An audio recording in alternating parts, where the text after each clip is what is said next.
Жоқ, әлем сыртында не бар? Вот вообще. Жоқ, әлем шектеулі ма, шексіз ба? Әлем сырты деген не ол? Қашан менде әлем сырты деген понятие жоқ. Сен түсіндіріп берші. Жоқ, қара. Әлемнің сырты қашан пайда болды? Әлемнен бірге ма или әлемнен бұрын? Жоқ, қара. Әлемнен бұрын бар ма? Осыған нақты жауап берші. Жоқ, әлемнің сырты деген сол әлемнің немесі ғой енді. Оның іші бар, сырты бар, дұрыс па? Шектеулі нәрсе ғой әлем деген. Қалай іші бар? Жоқ, енді қара, әлем пайда болды ма бір уақытта? Иә. Сол кезде әлемнің сырты сол кезде пайда болды ма, әлде әлемнің сырты баяғыдан бар ма? Соған жауап берші нақты. Қандай сұрақ сен? Сен айтып тұрсың ғой, әлем бар, әлем пайда болды дейсің, сосын әлемнің сырты бар деп тұрсың да. Сол әлемнің сырты деген қашан пайда болды? Әлеммен бірге ма, әлде әлемнен бұрын бар ма? Алламен бірге, баяғыдан бар ма? Бірге бар. Кіммен бірге бар? Алламен бірге бар. Қара. Әлемді жаратты ғой. Әлем өзі шектеулі нәрсе, дұрыс па? Әлем жаратылған кезде әлемнің іші жаратылды, түсінтірсің ғой? Жоқ, қара. Неге жоқ? Шектеулі ма, шексіз ба? Әлем жаратылған кезде әлемнің іші ғана жаратылды ма, әлде сыртымен бір жаратылды ма? Жоқ, сыртымен жаратылды ғой ол. Сыртта мақұлық па, значит? Әлем сырты бола ма? Шекарасы бар ма, жоқ па? Осыны сұрап жатыр. Жоқ. Әлемнің сырты мақұлық па, мақұлық емес па?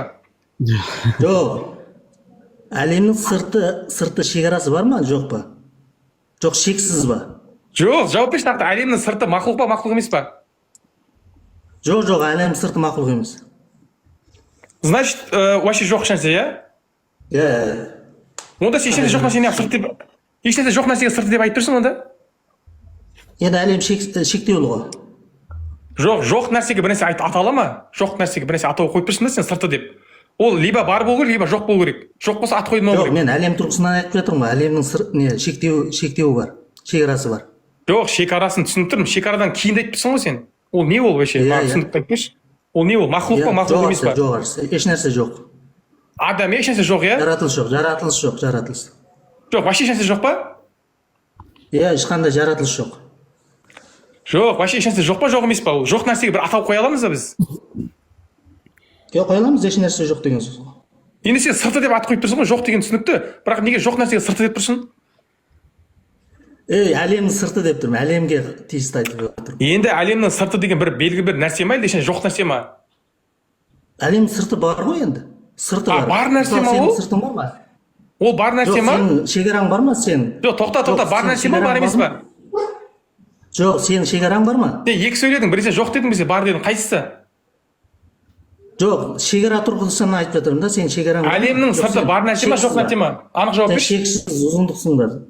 Әлемнің сырты бар нәрсе ма, жоқ нәрсе ма? Жауап берші нақты. Абилмансур, біз жаратылыспыз. Әлемнің сыртында еш нәрсе жоқ. Жоқ, әлемнің сыртының өзі бар нәрсе ма, жоқ нәрсе ма? Бар, оның шекарасы бар. Иә, бар болса мақұлық па, мақұлық емес па? Шекарасы бар. Бар нәрсе мақұлық па, мақұлық емес па? Мақұлық. Иә, значит, әлемнің ішінде сырты мақұлық, иә? Алла мақұлықтың ішінде, значит, сырты мақұлық болса. Субханалла. Мен айтып жатырмын, әлем ол шектеулі, шекарасы бар. Осы тұрғысынан айтып жатырмын. Ал әлемнің сыртында ешқандай мақұлықат жоқ. Түсініп тұрсың ба? Значит, әлемнің сыртында ешнәрсе жоқ болса, вообще жоқ дейді ешнәрсе, иә? Әлем сыртында ешнәрсе жоқ. Иә, әлемнің сырты деген жоқ, иә, значит. Әлемнің сырты бар, бірақ сыртында ешнәрсе жоқ. Жоқ, әлемнің сырты қалай бар болады егер ол жоқ болса? Брат, мынандай нәрсе айтып тұр ғой просто. Иә, бірақ мындай ғой, әлем бұл шектеулі нәрсе, шекарасы бар нәрсе. Дұрыс па? Шекараны түсіндірсеңіз, шекараның ары жағын айтып отырмыз. Жоқ, қара. Жоқ, сендер қараңдаршы. Сендер матуридилер айтасыңдар ғой. Алла әлемнің сыртында да емес, ішінде де емес. Осы жерде сыртында деген не мағына? Матуриди ондай сөз айтпайды, сыртында деген сөз. Қаяқта айтты Матуриди? Айтады. Әкел. Интернеттен іздейсіңші әзір? Жоқ, интернеттен емес. Алла әлемнің сыртында да емес, ішінде де емес дейсіңдер. Интернет керек емес. Енді қайтадан оралайықшы әлемнің сыртына қатысты. Әлемнің сырты мақұлық па, мақұлық емес па? Жауап берші нақты. Әлемнің сырты ол жаратылыс. Мысалы, сенің сыртың бар ғой? Әлемнің сырты жаратылыс, значит, Аллах Тағала жаратылыста, иә? Оның сыртында еш нәрсе жоқ. Оның сыртында. Жоқ, әлемнің сырты деген сөздің оның өзі. шекарасының ары қарай еш нәрсе жоқ деген сөз. Жоқ, сыртының өзіне керекші. Сырты мақұлық па, мақұлық емес па? иә мақұлық. Әлемнің сырты мақлұқ, иә? Иә, шекарасы мақұлық, шекарасы бар нәрсе. Жоқ, шекара емес, шекара деген нәрсе бөлек, сырты деген бөлек. Жақсы қазір. Шекара деген бөлек нәрсе, сырты деген бөлек түсінік та, сен екеуін не істеме.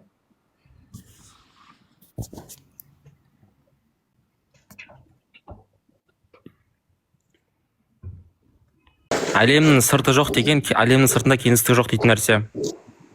Жоқ, еш нәрсе жоқ, ешқандай жаратылыс жоқ па, дұрыс па? Яғни кеңістік жоқ ешқандай. Жарайды, кеңістік жоқ дейік, ешқандай жаратылыс жоқ, общий айтайықшы, общий. Пустата. Иә, общий айтайық, ешқандай жаратылыс жоқ. Дұрыс па? Енді Алла бар еді, онымен қоса еш нәрсе жоқ еді. Осы жердегі еш нәрсе, ешқандай жаратылыс жоқ деген түсінікпен, жаңа әлемнің сыртында ешқандай жаратылыс жоқ деген түсінік бір ма, жоқ, бөлек па? Түсінік ретінде әрине екеуінде де пустата, ештеңе жоқ. Иә, еш нәрсе жоқ, қара. Енді біріншісінде Алланы бар деп бекітіп тұрсың ғой. Иә. Екіншісінде Алла жоқ деп бекітіп тұрсың ғой. Неге? Яғни сендерде мындай ғой, Алла әлемнің ішінде де емес, сыртында да емес.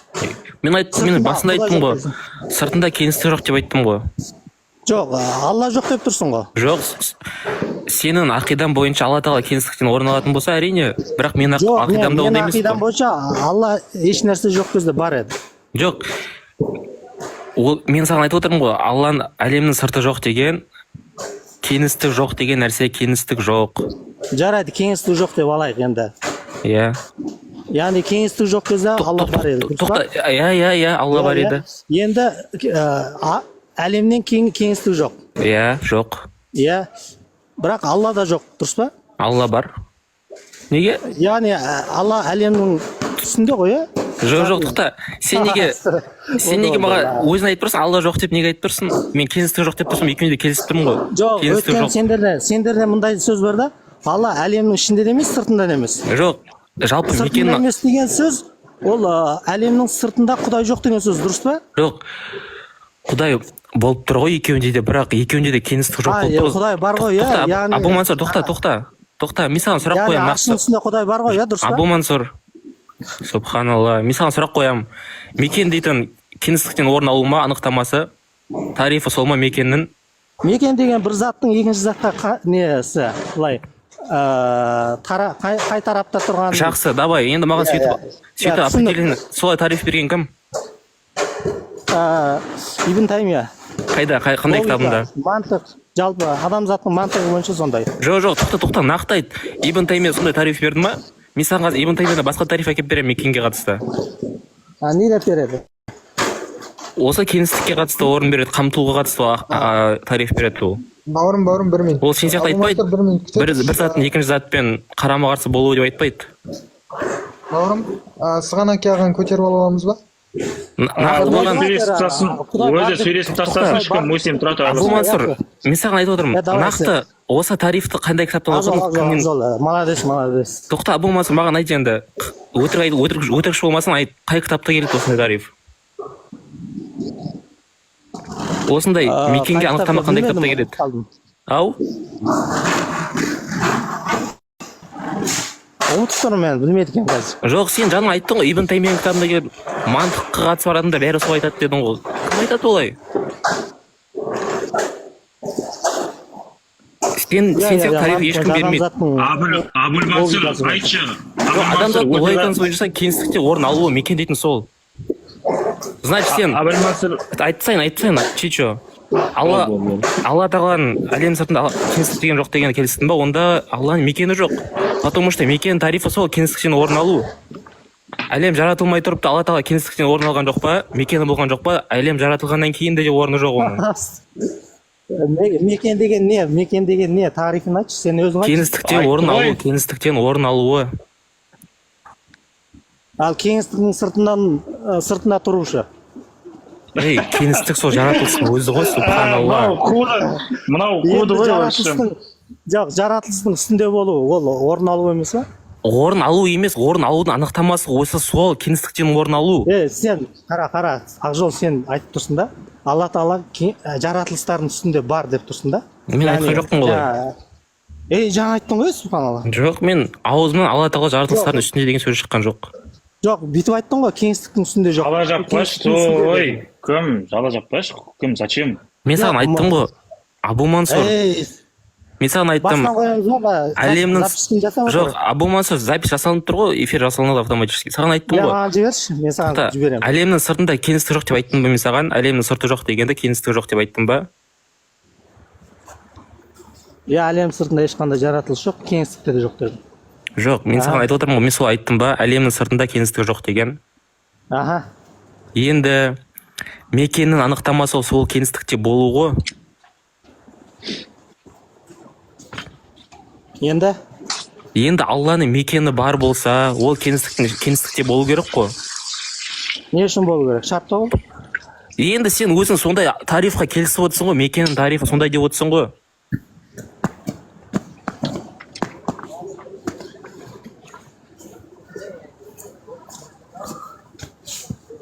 Қазір?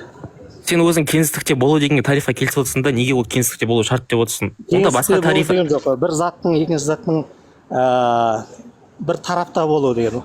Тарап дейтін не осы? Кеңістік қой тарап дейтін, субханалла. Неге кеңістік? Алла тағала белгілі бір тарапта болды ма? Қандай тарапта болды Алла тағала? Жоғары тарапта. Қандай тарапта? Неге қатысты жоғары тарапта? Әлем жоқ қой. Жоқ, әлем жоқ кезде қалай жоғарыда болады ол? Неге қатысты жоғарыда болады? Өзіне өзі қатысты жоғары бола ма? Жоқ.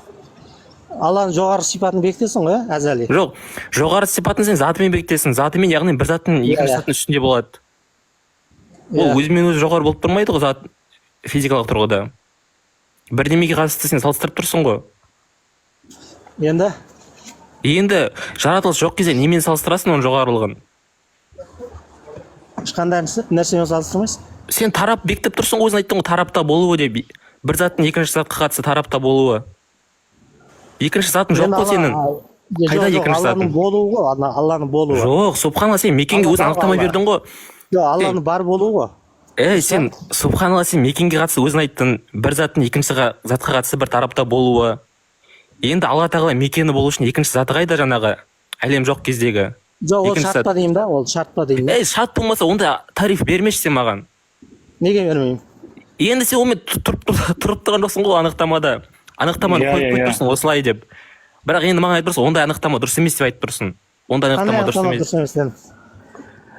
емес. Субханалла, өзінің берген бір заттың екінші затқа қатысты бір тарапта болуы, мекен дейтін сол дедің сен. Мен сөйтпек тұрмын ғой. Енді неге маған сұрап тұрсың? Яғни Алланың жаратылыстарының үстінде болуы. Енді мен сені сұрап тұрмын ғой, екінші затың қайда? Екінші затың қайда?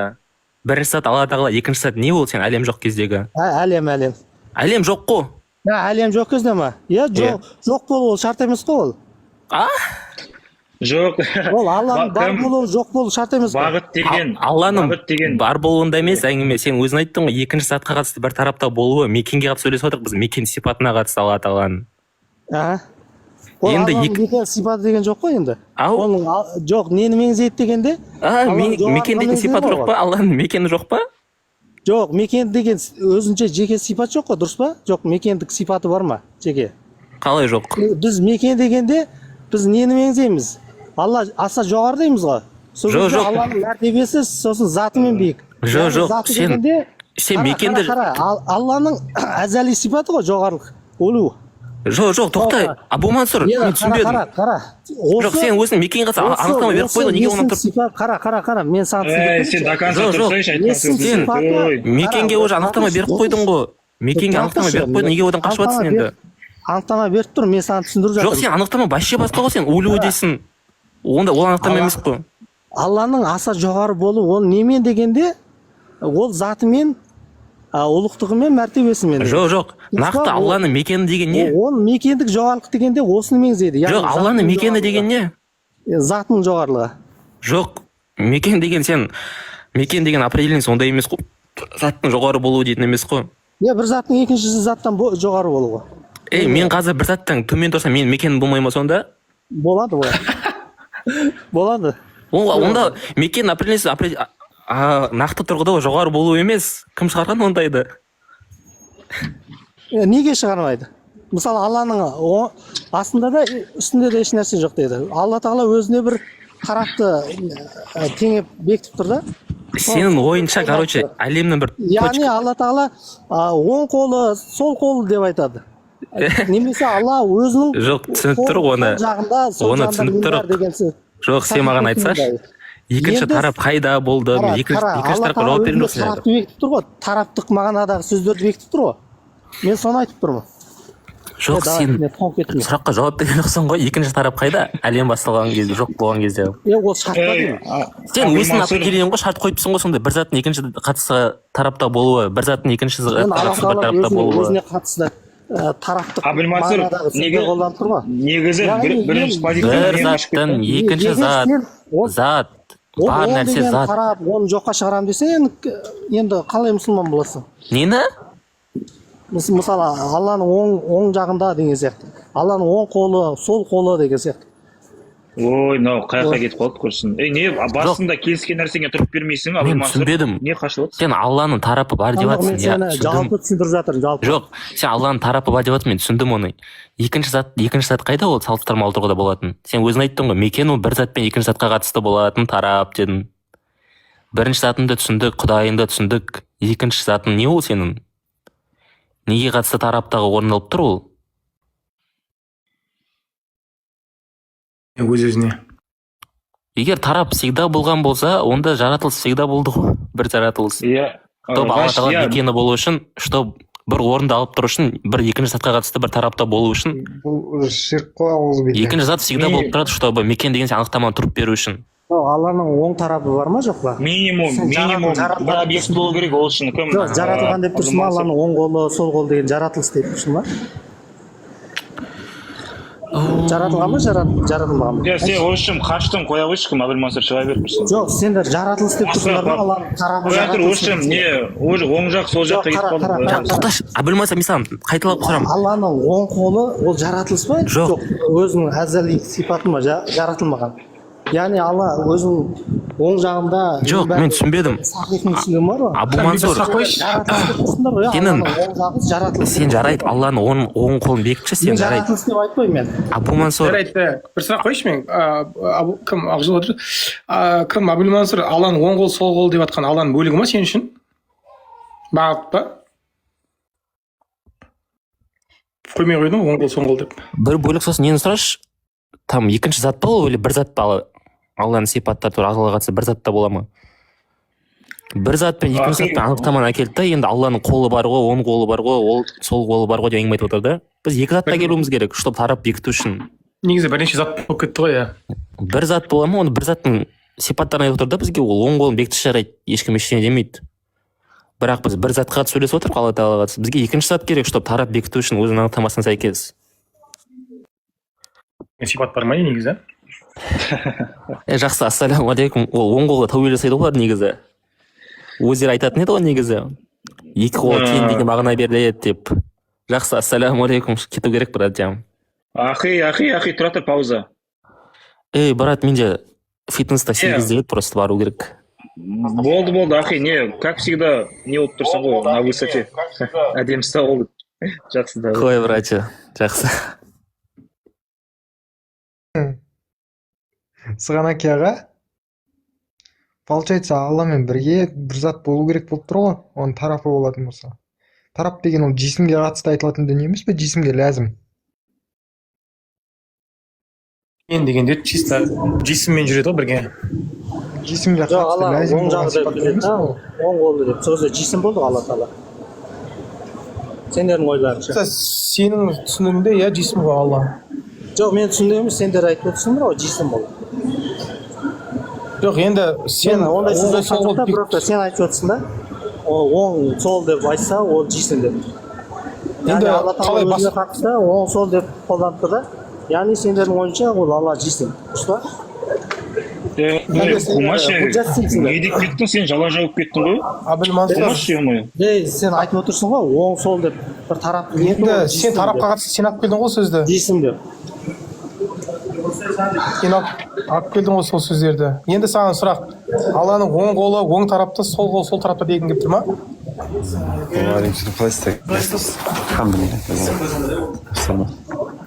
Жауап берші осы сұраққа. Иә, тарап. Получается, Алланың оң қол оң тарапта, сол қол сол тарапта деген келіп тұр ғой, иә? енді қайсы тарапта? Жоқ, мен сені сұрап жатырмын. Иә, мысалы шейхул ислам әл ансари айтады да осындай, Алланың оң жағы деген хадисте сахи муслимде деген, Аллаға жан жақ, яғни тараптар тән дейді да. Значит, оң қол сол қол Алланың оң қол сол қол деген Алланың бөлігі ғой, иә?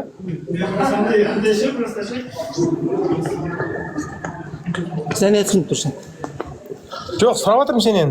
Енді ғалымдар айтып тұр ғой, оның тараптық мағынада жан жағы деп түсінеміз. Жоқ, енді ол Алланың бөлігі ма, ба қол деген? Ал? Алланың бөлігі ма? Қалай бөлігі ма? Енді оң тарапта, сол тарапта тұрған бір бөлігі ма деймін?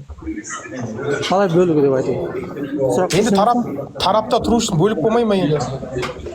Не үшін бөлік болу керек? Енді тарапта тұрғаннан кейін сен оң қолың оң тарапта тұрғансың, бір бөлігің ғой сен қолың, оң қолың. Маған қатысты сондай шығар енді.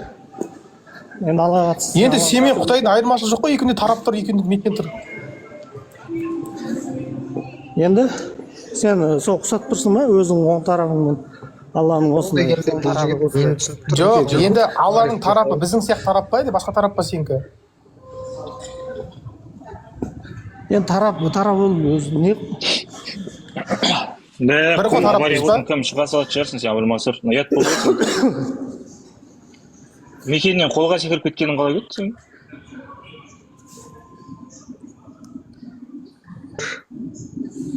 Мекеннен ақ өтпей қалдың ғой сен, қоя қойсайшы. Бұған бәрі бір сияқты. Мекенге берген определениеге келіссің да, өзің тұрып бере алмадың, Абылмансұр ше? Ибн Таймияға